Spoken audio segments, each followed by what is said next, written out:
काका, ये धारा 370 क्या है? धारा 370 क्या है ये जानने के लिए 42 साल पीछे जाना होगा बेटा।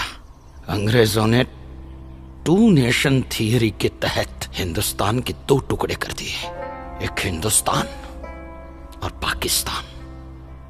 पाकिस्तान की बहुत इच्छा थी कि जम्मू कश्मीर का विलीनीकरण पाकिस्तान में हो जाए, और राजा हरि सिंह चाहते थे कि कश्मीर एक स्वतंत्र देश रहे।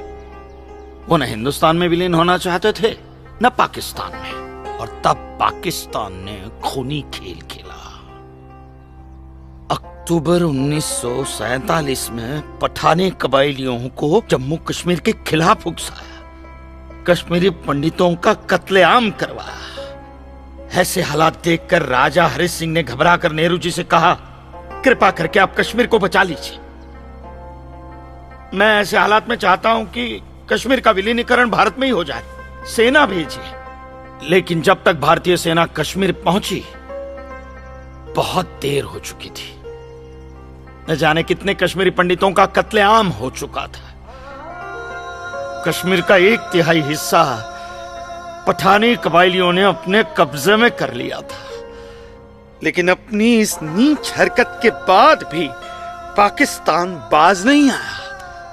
पठानी कबायलियों और भारतीय सेना के बीच युद्ध जारी रखा पाकिस्तान ने। संयुक्त राष्ट्र सुरक्षा परिषद के 3 सदस्य आयोग की रिपोर्ट पर 13 अगस्त 1948 को पठानी कबायलियों और भारतीय सेना के बीच युद्ध विराम घोषित हुआ, और यह तय किया गया कि कश्मीर समस्या का हल जनमत के आधार पर ही होगा। सितंबर 1951 में मताधिकार के बाद एक बार फिर जम्मू कश्मीर के भारत में विलय की पुष्टि की गई, मगर इसी दौरान शेख अब्दुल्ला ने अपने हाथों से धारा 370 का ड्राफ्ट तैयार किया और नेहरू जी को सौंपा। सरदार पटेल और आम्बेडकर साहब की मर्जी के खिलाफ 1952 में नेहरू जी ने इसे लागू भी कर दिया। इसी धारा 370 की वजह से नेहरू जी ने कश्मीर को एक ऐसा विशेष दर्जा दे दिया जिसमें जम्मू कश्मीर राज्य ने हिंदुस्तान से अपना एक अलग संविधान स्थापित कर लिया। इसी धारा 370 की वजह से हमारे हिंदुस्तान का राष्ट्र ध्वज अलग है और कश्मीर का भी ध्वज अलग।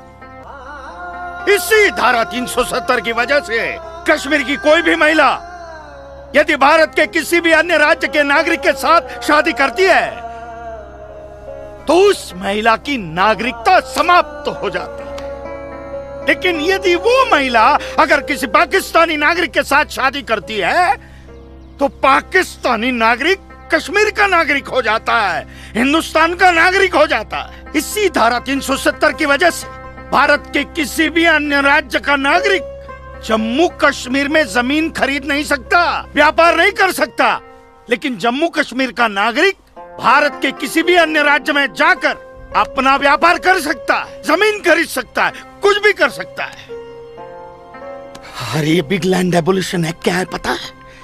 यदि जम्मू कश्मीर का कोई भी मुसलमान जमीन ठेके पर लेकर खेती करता है तो कश्मीर की सरकार उस हिंदू को बिना मुआवजा दिए वो जमीन जबरन उस मुसलमान को दे सकती है। ये है बिग लैंड एबोल्यूशन एक्ट, ये है धारा 370-35 से, और इसी का नतीजा है ये गिरधारी जी का फैसला।